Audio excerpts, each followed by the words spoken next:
Hello बच्चों, कैसे हैं आप सभी। बच्चों, आज के इस वीडियो में मैं वर्ग 7 के पाठ गति, समय और दूरी के संबंध में बात करूंगा। बच्चों, गति आप सभी जानते हैं, आप सभी एक स्थान से दूसरे स्थान जाते हैं। आप साइकिल, रिक्शा, बस, कार, ट्रेन, हवाई जहाज, इन सारी चीजों को गति करते हुए देखते हैं। गति का तात्पर्य क्या है? गति का मतलब क्या हुआ? जब भी स्थान में परिवर्तन होगा तो हम कहेंगे कि उस वस्तु के द्वारा गति की गई। समय के साथ अगर स्थान में परिवर्तन हो रहा है तो वो गति कहलाएगी। अगर एक स्थान पर इसी तरह से हम बने रहें और हमारा स्थान परिवर्तन ना हो तो वहां पे कहा जाएगा कि उसमें गति नहीं हुई। तो आज के इस वीडियो में हम ये जानने की कोशिश करेंगे कि किस प्रकार गति को हम मापते हैं और गति को मापने के लिए कौन कौन से राशियां हैं, कौन कौन से ऐसे पैरामीटर्स हैं जिसके हिसाब से हम वस्तु की गति का आकलन करते हैं। बच्चों, चाल के बारे में आपने सुना होगा कि रिक्शे की चाल कार के चाल से कम है, ट्रेन की चाल बस की चाल से अधिक है। तो चाल क्या होता है? जब हम किसी वस्तु की चाल बोलते हैं, हर चीज की, अगर हम प्रकाश की बात करें तो प्रकाश की चाल आप पढ़ेंगे, आवाज जिसे साउंड बोलते हैं उसकी भी अपनी एक चाल होती है। तो इस तरह से चाल शब्द जो है, हमें इसको भी परिभाषा जाननी पड़ेगी कि प्रति इकाई समय में तय की गई दूरी को हम चाल कहते हैं। अगर कोई बस 1 घंटे में 60 किलोमीटर की दूरी तय करता है एक समान चाल से चलते हुए, तो हम कहेंगे कि उस बस की चाल 60 किलोमीटर प्रति घंटा है। तो आज हम ये जानने की कोशिश करेंगे कि एक समान चाल क्या होता है, असमान चाल क्या होता है, किस तरह से समय को मापा जाता है। पुराने जमाने में जब घड़ी का आविष्कार नहीं हुआ था तो समय का अंदाजा लोग सूर्योदय और सूर्यास्त से लगाते थे। चांद की अमावस्या से, एक अमावस्या से दूसरे अमावस्या को एक महीना माना जाता था। उसी तरह से पृथ्वी की जो एक साल में सूर्य का एक चक्कर लगा जाती है, वो साल उसके हिसाब से गणना की जाती थी। लेकिन आज हम सभी के पास घड़ी है जिसके द्वारा हम समय को देखते हैं और समय को मापते हैं। तो इस पूरे अध्याय में दूरी, समय और दूरी और समय के रूप में हम चाल को परिभाषित करेंगे। चाल के विभिन्न ग्राफ भी हम देखेंगे कि किस तरह से एक समान चाल का ग्राफ होता है, किस तरह से असमान चाल का ग्राफ होता है। तो इन सारी बातों को आज मैं इस वीडियो में आपके लिए लेकर आया हूं। चलिए हम इसे देखने और समझने की कोशिश करते हैं कि क्या होता है चाल और चाल किस तरह से दूरी और समय से संबंधित है। बच्चों, आज मैं बात करूंगा गति, दूरी एवं समय। आप यहाँ पे एक कार, एक साइकिल को जाते देख रहे हैं। क्या बता सकते कौन तीव्र गति कर रहा है, कार या साइकिल? या फिर कौन मंद गति कर रहा है, कार या साइकिल? बच्चों, कौन मंद अथवा तीव्र गति करता है, इसका निर्णय करने में वस्तुओं द्वारा किसी दिए गए काल अंतराल में चली गई दूरी हमारी सहायता करती है। 2 या अधिक वस्तुओं में कौन तीव्रतम गति कर रहा है, इसे ज्ञात करने की सबसे सुविधाजनक विधि यह है कि हम इनके द्वारा किसी एकांक समय में तय की गई दूरी ज्ञात करें।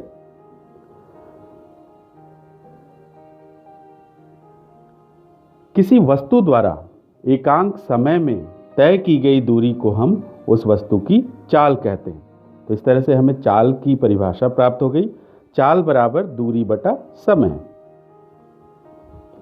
जब हम यह कहते हैं कि कोई कार 50 किलोमीटर प्रति घंटा की चाल से गति करता है, तो इससे यह ज्ञात होता है कि यह कार 1 घंटे में 50 किलोमीटर की दूरी तय करेगी। अर्थात दूरी 50 किलोमीटर और तय करने में लगा समय 1 घंटा। तो चाल क्या हो गया? चाल हमें पता है, चाल बराबर दूरी बटा समय। दूरी का मान 50 किलोमीटर और ये दूरी 1 घंटा में तय की गई है। अतः हम कह सकते हैं कार की चाल बराबर 50 किलोमीटर प्रति घंटा। यदि हम किसी वस्तु द्वारा किसी निश्चित दूरी को तय करने में लगे समय को माप लें तो हम उस वस्तु की चाल ज्ञात कर सकते हैं। अतः तय की गई कुल दूरी और लिया गया कुल समय से उसको अगर विभाजित किया जाए तो हमें चाल प्राप्त हो सकता है। बच्चों, यहाँ पर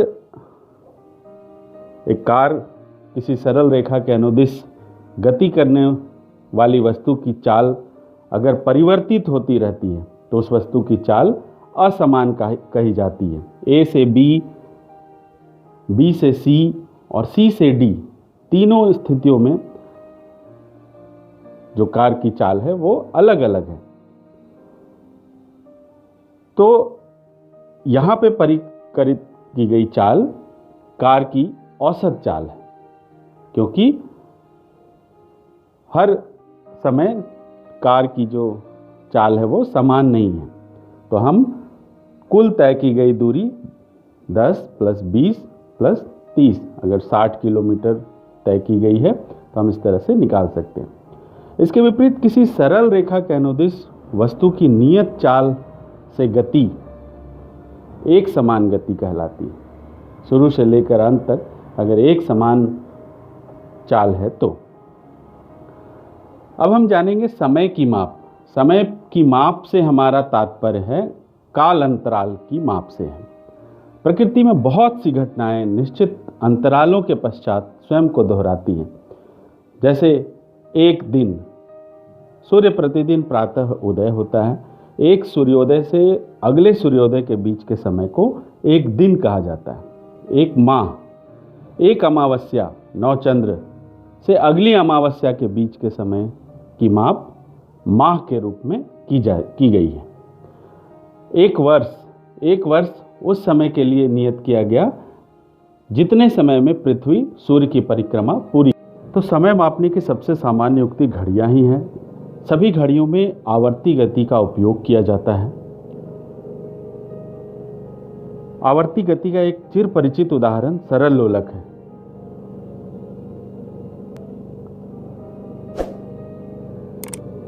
सरल लोलक एक दोलन पूरा करने में जितना समय लगाता है उसे सरल लोलक का आवर्त काल, टाइम पीरियड कहते हैं।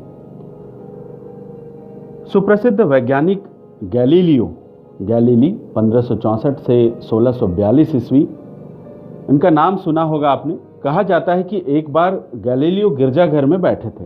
उन्होंने ये देखा कि छत से जंजीर द्वारा लटका कोई लैंप एक ओर से दूसरी ओर धीमी गति कर रहा है।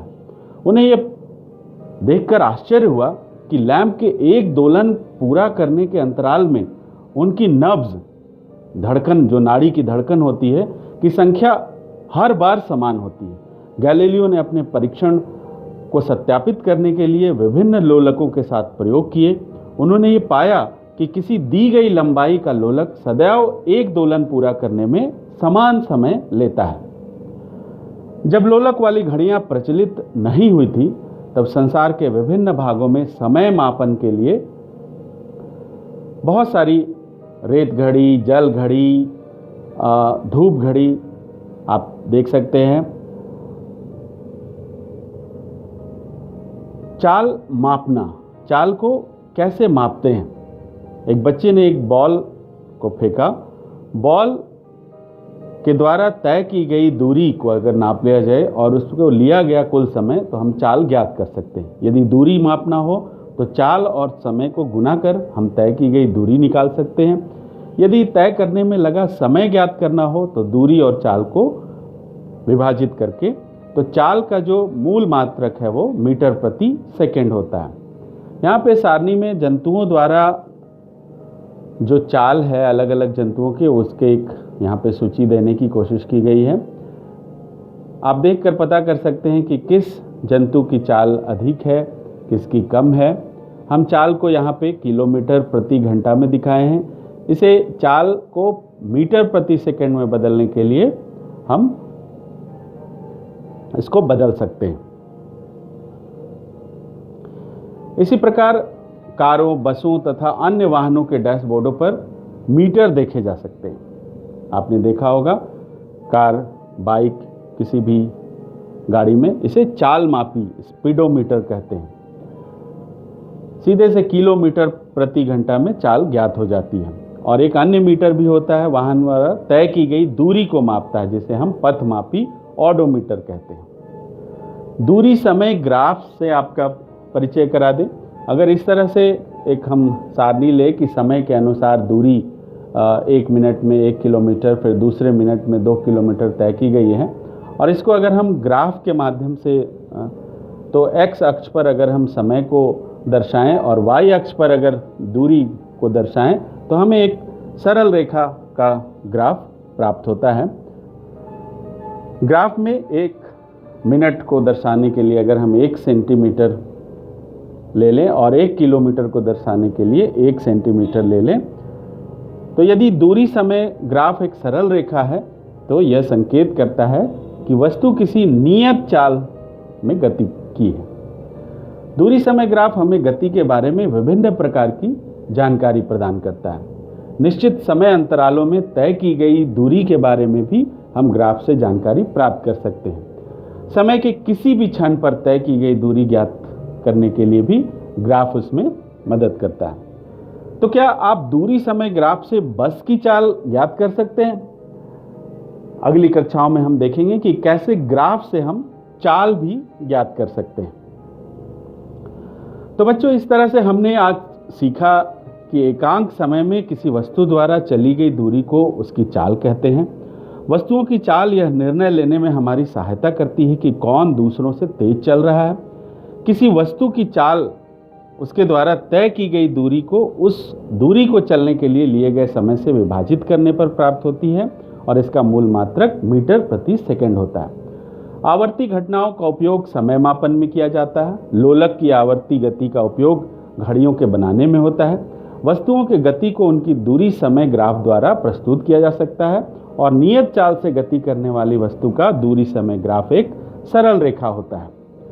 तो इस तरह से आज हमने इसे जानने की कोशिश की। अगर आपको ये वीडियो पसंद आया हो तो आप सब्सक्राइब करें, लाइक करें। बहुत बहुत धन्यवाद। Thank you.